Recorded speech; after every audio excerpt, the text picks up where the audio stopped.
Hi friends, स्वागत है आपका अपने YouTube channel cricket talk with Sumit पे, जहां पर हम क्रिकेट की एक इन डेप्थ एनालिसिस करते हैं और अपनी एक व्यू पॉइंट रखते हैं जो भी गतिविधियां क्रिकेट फील्ड पर हो रही होती हैं या फिर क्रिकेट फील्ड के बाहर हो रही होती हैं। तो आज तीसरा T20I खेला जाना था गुवाहाटी में, इंडिया वर्सेस ऑस्ट्रेलिया के बीच में, और काफ़ी रोमांचक मैच रहा। यहाँ पर मैं किसी को क्रिटिसाइज नहीं करूंगा बल्कि फुल प्रेज ऑन करूंगा, specially innings like Ruturaj Gaikwad की और ग्लेन मैक्सवेल की। बॉलिंग ने भी इंडिया ने अच्छी परफॉर्मेंस की है आज, लेकिन कहीं पे लूप होल थी। कोई नहीं, यंग प्लेयर्स है, यंग टीम है, सीखेंगी।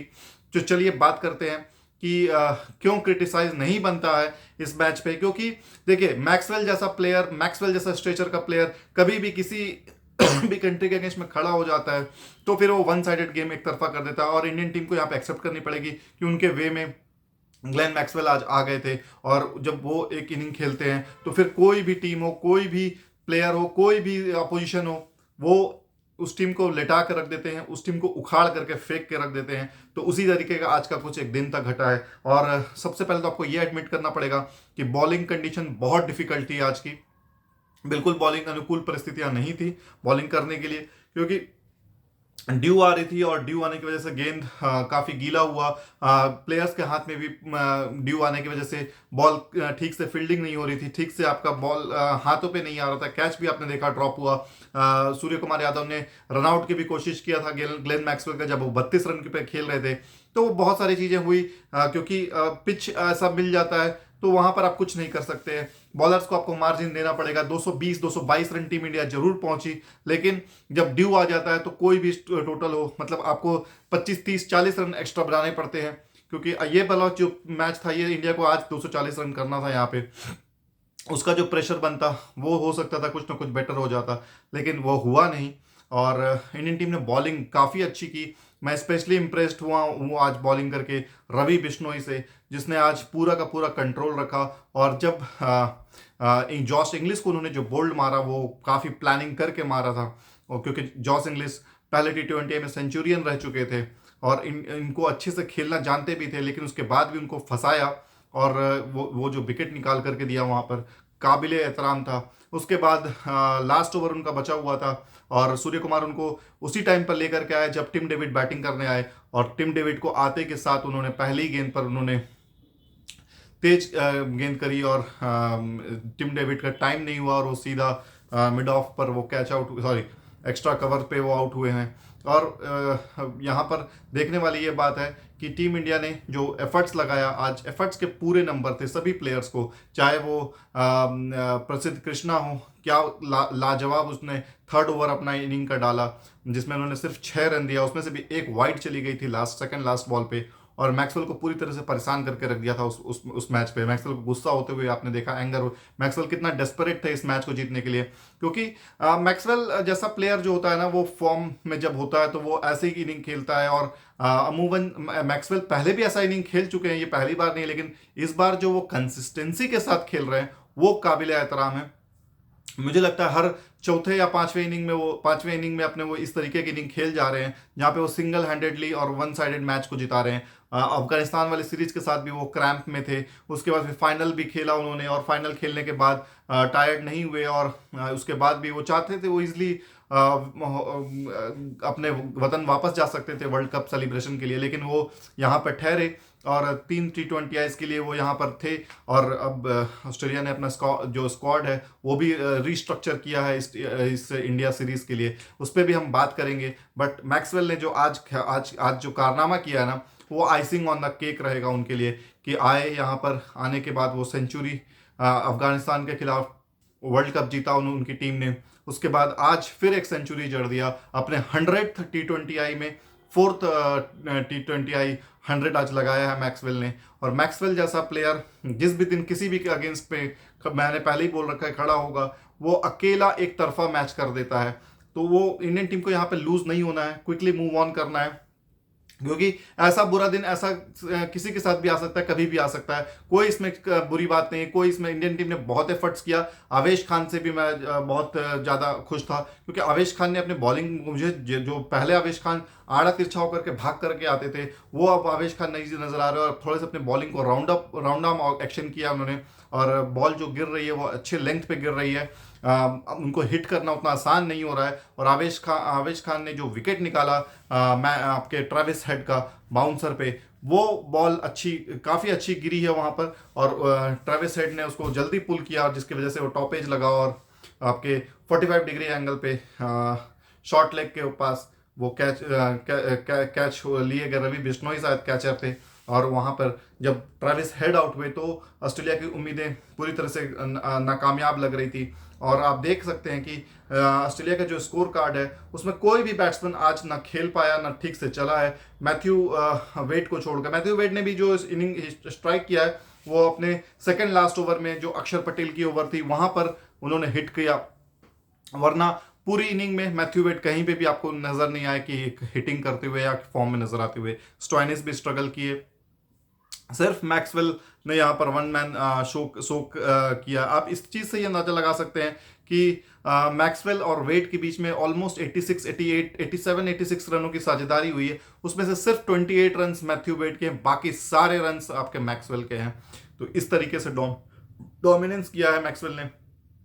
आप ये चीज़ पे आप देख सकते हैं। उसके बाद ट्रेविस हेड की बात करें तो उन्होंने भी 18 गेंदों पर 35 रन लगाए, लेकिन जो बाउंड्रीज जिस तरीके से वो आड़े तिरछे शॉट खेल करके जो फील्ड रिस्ट्रिक्शन का फायदा उठा रहे थे उसी से, क्योंकि मुझे लग ही रहा था कि ट्रेविस हेड आज नहीं खेल पाएंगे, क्योंकि जैसे ही फील्ड रिस्ट्रिक्शन बाहर होगा और पूरी की पूरी ट्रेविस हेड की जो प्लानिंग है, जो हिटिंग है, वो सब खत्म हो जाएगी। दूसरा, आज सूर्य कुमार यादव की इनएक्सपीरियंस कैप्टनसी भी रही, जो मुझे लगता है, क्योंकि जब आपके पास आपके 17 ओवर हो चुके थे, ठीक है, 17 ओवर हो चुके थे, और 16 ओवर आपके हो चुके थे, तो उसके बाद आप 17वां ओवर आप अर्शदीप से करवाते हैं, तो इसका ये मतलब है कि आप जो लास्ट 3 ओवर है वो आप प्रसिद्ध कृष्णा को दे रहे हैं, और 1 ओवर आप अक्षर पटेल को दे रहे हैं। जबकि मुझे लगता था कि 16वें ओवर के बाद जो 17वां ओवर था ना, वहां पर अक्षर पटेल को लेकर के आना चाहिए था, तो वहां पर वो अपना आराम से गेंद निकाल लेते। 17वां ओवर आप इससे करवाते प्रसिद्ध कृष्णा से, 18वां फिर आप अर्शदीप से करवाते, उसके बाद फिर आप लास्ट ओवर जो है वहां पर आप फिर प्रसिद्ध कृष्णा से करवाते। लेकिन एक चूक हुई स्लाइटली, मुझे जो लगता है, क्योंकि स्पिनर को आप सेकंड लास्ट ओवर पे आप बॉलिंग करने के लिए दे रहे हैं, that too against a left hander, and that too on a dicey pitch, जहां पर ओस इतना गिरा हुआ है कि बॉल ठीक से ग्रिप नहीं हो रहा है, और लास्ट मोमेंट पे टेंशन पे आपको पता ही है स्पिनर को बहुत मार पड़ती है। पेसर तो थोड़ा बहुत भी इधर उधर करके बच सकता है। इसके बाद बावजूद जो दूसरी ब्लंडर आज सूर्य कुमार से हुई वो ये कि स्लो ओवर रेट के कारण उनको 1 ओवर का पेनल्टी मिला, और 1 ओवर में, लास्ट ओवर में वो 4 ही प्लेयर को अंदर रख सकते थे। इसके अलावा जो लेग साइड में जो प्लेयर होंगे, वो फील्डर होंगे, वो सिर्फ 3 ही आप रख सकते हो। तो ये जो थी वो थोड़ी सी जाती हो गई। अगर ये वाला रूल नहीं होता तो बिलीव मी, प्रसिद्ध कृष्णा अपने जो उसने प्लानिंग कर रखा था, जो उसने अपना जो बॉलिंग सीख रखी थी अपने नेट पे, वही एग्जीक्यूट करता। लेकिन जब वो फील्डर्स इधर उधर होना चालू हुए तो उसको समझ में नहीं आया कि मैं गेंद किधर करूं, क्योंकि जो उसको अब मजबूरन उसको ऑफ साइड पे ही बॉल करनी पड़े, जो कि उसका स्ट्रेंथ नहीं है। प्रसिद्ध कृष्णा का जो स्ट्रेंथ है वो विकेट की हिटिंग करना है, और विकेट से ही वो बाउंस निकालता है। क्योंकि अगर आप देखिए, अगर आपके लेग साइड के जो फील्डर है वो सारे आपके अंदर आ चुके हैं, तो आप फिर स्टंप में बॉल नहीं कर सकते, क्योंकि बैट्समैन अक्रॉस चलाएगा ही चलाएगा, और अक्रॉस हिट हुआ तो वो बाहर जाएगा चाहे वो 30 यार्ड के बाहर जाए, चाहे वो बाउंड्री के बाहर जाए। तो इस तरीके से जो प्लानिंग होती है, वो प्लानिंग वहां पर वो चूक गए प्रसिद्ध कृष्णा, क्योंकि अगर वो 5 प्लेयर उनको मिल जाते तो बिलीव मी, ये रन बनाने में ऑस्ट्रेलिया को बहुत मुश्किल पड़ जाते। तो जो होता है वो होता है, कोई नहीं, पार्ट एंड पार्सल का गेम है। आपने स्लो ओवर रेट किया है तो आपको पेनल्टी मिलेगी ही मिलेगी। और सूर्य कुमार की भी मैं इतनी गलती नहीं मानता, क्योंकि सूर्य कुमार भी अभी फर्स्ट टाइम कैप्टनसी कर रहे हैं, वो सीखेंगे, समझेंगे, देखेंगे, सिचुएशन के अकॉर्डिंग बॉलिंग करेंगे। और उनको देखिए, वो जब कैप्टन बने हैं उनको बताने वाला भी कोई नहीं है। जनरली कोई कैप्टन बनता है तो कोई आसपास सीनियर होता है जो बताता है, और वहां पर कोई भी नहीं है उनको बताने के लिए। चलिए, कोई नहीं, होता है। वीवीएस लक्ष्मण ये काम कर रहे हैं, वो खुद आते हैं मैच के दौरान पर और उनको समझाते हैं। और जो सेकंड लास्ट ओवर था वहां पर ईशान किशन से कुछ ब्लंडर्स हुए जहां पर वो गेंद को आगे स्टंप से पकड़ते हुए नजर आए, जिसकी वजह से वो नो बॉल मिला। उसके बाद 6 हुआ। उसके बाद फिर वो 22 का 4 रन चला गया, उन्होंने कलेक्ट नहीं कर पाए। तो ये एक प्रेशर, एक चीज है जो ईशान किशन को समय के साथ सीखना होगा। बहुत कुछ यह चीजें होती है, जब आप जीतते हो ना तो सारी चीजें आपकी छुपते चली जाती है, जब आप हारते हो तब आपको पता चलता है कि हमारी गलतियां कहाँ कहाँ हैं। तो 2 मैच हम जीते, उसका अभी मैंने बताया था कि यहाँ पर कहाँ पर टीम इंडिया गलतियां कर रही है और कहाँ नहीं कर रही है। तो कोई बात नहीं है, होता है, निराश होने की कोई ज़रूरत नहीं है। ये यंग इंडियन टीम है, सीखेगी। और ज़रूर मुझे लगता है कि रायपुर अगला जो मैच होने वाला है वहाँ पर एक दमदार परफॉर्मेंस आएगी टीम इंडिया की तरफ से। और हो सकता है कि सीरीज़ हम वहीं पे रायपुर में ही हम 3-1 से जीत जाएं और इस सीरीज़ को हम अपने नाम करेंगे। तो चलिए अब बात करते हैं इंडियन टीम की बैटिंग की। तो जब बैटिंग भी करने टीम इंडिया आई तो एग्रेशन के कारण यशस्वी जायसवाल अपना विकेट खो देते हैं बेहरनडॉफ के अगेंस्ट में। बेहरनडॉफ तो मुझे बहुत प्रभावित करते हैं, जब भी बॉलिंग करते हैं वो मुझे बहुत ही अट्रैक्टिव लगता है, क्योंकि जो टॉल लेफ्ट आर्म बॉलिंग जो होता है ना, मुझे हमेशा पसंद आता है। चाहे वो रीश टॉपली का हो, आशीष नेहरा का हो, जैसन बेहरनडॉफ का हो, जहीर खान का हो, जो भी लेफ्ट आर्मर्स होता है ना टॉल, वो मुझको उसकी गेंद मुझे बहुत एक हुआ करते थे श्रीलंका के चमिंडा वास, तो लोग जानते ही चमिंडा वास को। एक हुआ करते थे नुआन जोएसा, उनकी बॉलिंग आप जब देखिए, मतलब 2003 से लेकर के 2004-5 की बात कर रहा हूं मैं, 2002 से 2004 तक उस प्लेयर ने बॉस अनप्लेएबल बना के रख लिया था अपने आप को। इतना वो टॉल था और इतना वो उसने बॉल जो मूवमेंट करना चालू किया था। मोहम्मद आमिर को देख लीजिए, साहिन शाह को देख लीजिए, जब स्विंग होता है लेफ्ट आर्मर का। साहिन शाह तो बेसिकली स्विंग बॉलर है, अगर स्विंग नहीं होगी तो फिर वो डब्ल्यू जाता है, लेकिन अगर स्विंग नहीं भी है ना और लेफ्ट आर्म है, लेफ्ट आर्मर और हाइट से बॉलिंग करता है तो बहुत खतरनाक बॉलर बनता है उसको, क्योंकि वो जो एंगल क्रिएट करता है ना, उसको मारना, उसको कट करना बहुत आसान, बहुत डिफिकल्ट हो जाता है। तो मुझे लेफ्ट आर्मर्स हमेशा पसंद आते हैं। उसके बाद मैं कुछ और नाम लूँ तो एक प्लेयर हुआ करते थे आपके ऑस्ट्रेलिया से, नेथन ब्रैकन। उसकी भी गेंद, मतलब पेस नहीं था उसके पास, लेकिन जो लाइन लेंथ, एक्यूरेसी और जो एंगल क्रिएट करता था वो बहुत ही खतरनाक हो गया था। मिचेल जॉनसन का नाम ले लीजिए आप, मिचेल स्टार्क का ले लीजिए, बहुत सारे लेफ्ट आर्मर। तो मेरा एनी डे फेवरेट होता है इरफान पठान थे।